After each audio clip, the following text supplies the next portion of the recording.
Australia সিরিজের প্রস্তুতিতে সন্তুষ্ট নন অধিনায়ক নাজমুল হোসেন শান্ত। নিজেদের সীমিত সামর্থ্য দিয়ে অস্ট্রেলিয়াতে ভালো ফলাফলের প্রত্যাশা। লিটন দাসের ইনজুরির কোনো দায় নিতে নারাজ বিসিবির মেডিকেল কমিটি। স্ক্যান রিপোর্টে কোনো ভুল ছিল না বলে দাবি। বর্তমান ফিজিও টিম নিয়েও সন্তুষ্ট পরিচালক শামীম।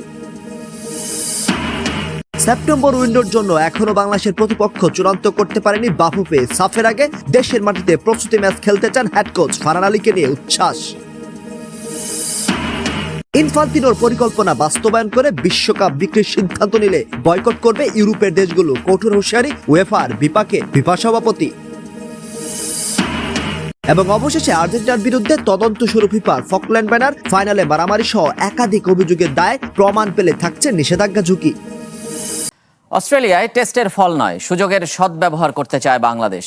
সেরা ক্রিকেট খেলে নজর কাটতে চান নাজমুল হোসেন শান্ত। ইনজুরিতে একাধিক ক্রিকেটার না থাকলেও যারা স্কোয়াডে আছেন তাদের উপরই আস্থা অধিনায়কের। স্বীকার করে নিয়েছেন প্রস্তুতির ঘাটতি। দুই ভাগে অস্ট্রেলিয়া যাচ্ছে বাংলাদেশ দল, যার প্রথমটি যাবে কাল রাতে। শুক্রবার অস্ট্রেলিয়ার উদ্দেশ্যে রওনা দেবে বাংলাদেশ দল। এই সিরিজকে ঘিরে এখন ছক কষছেন নাজমুল শান্তরা।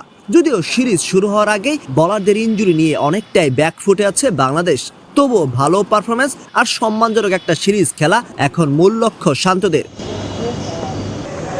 ঐতিহাসিক সিরিজ খেলতে যাওয়ার আগেও এই সিরিজের বাইরেও কথা বলতে হলো শান্তকে। গতকাল মিরাজকে সরিয়ে লিটন দাসকে বাড়ানো হয়েছে টাইগারদের নতুন ওয়ানডে ক্যাপ্টেন। সাদা বলে নতুন ক্যাপ্টেনকে শুভকামনা জানিয়েছে লাল বলের ক্যাপ্টেন।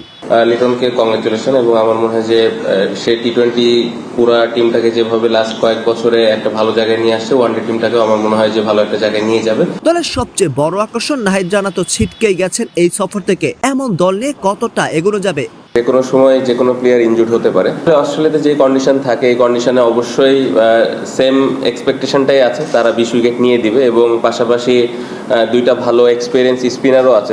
তবে নাহিদ রানা না থাকার একটা প্রভাব তো পড়েছেই। এখন আর সাহস করে টেস্ট জেতার কথা বলা হচ্ছে না টাইগার ক্যাম্প থেকে, বরং ভালো খেলা এবং প্রতিপক্ষের সম্মান অর্জন করাই এখন প্র্যাকটিক্যাল চাওয়া। যেটা আমাদের সিলেক্টরও বলেছেন যে কিভাবে আমরা ওইখানে ভালো ক্রিকেট খেলতে পারি, ওই রেসপেক্টটা আর্ন করতে পারি। আমার মনে হয় ওইখানে যদি আমরা কম্পিটিটিভ ক্রিকেট খেলতে পারি, অবশ্যই ডেফিনেটলি তারা আবার ভবিষ্যতে ইনভাইট করবে। স্বাভাবিকভাবেই এই সিরিজের আগে সব লাইমলাইট এবং আলোচনায় থাকছে টাইগারদের বোলিং অ্যাটাক। কিন্তু অস্ট্রেলিয়ার মতো দলের বিপক্ষে ভালো করতে হলে ব্যাটারদের ভালো করা অনিবার্য। সেটা কি হবে? বাংলাদেশ 400-450 রান করতে পারবে স্টার্কদের বিপক্ষে? কত রান আমরা বোর্ডে দিতে পারবো, এদিকে আমরা যাচ্ছি না। এই চ্যালেঞ্জটা আমরা কত ভালোভাবে হ্যান্ডেল করতেছি এবং এই চ্যালেঞ্জটা আমরা এনজয় করছি কিনা। নর্মালি এই ধরনের বোলিং আমরা খুব বেশি একটা খেলার সুযোগ পাইনি টেস্ট ক্রিকেটে। একথা মানতেই হবে। সাদা পোশাকে ধারাবাহিক উন্নতি করছে টাইগাররা, কিন্তু কঠিন কন্ডিশনে কঠিন পরিস্থিতিতে একটা দল কেমন করে সেদিকে নিন্দুকেরা তাকিয়ে থাকে। বাংলাদেশের জন্য সেই এসিড টেস্ট অস্ট্রেলিয়া সফর আসন্ন।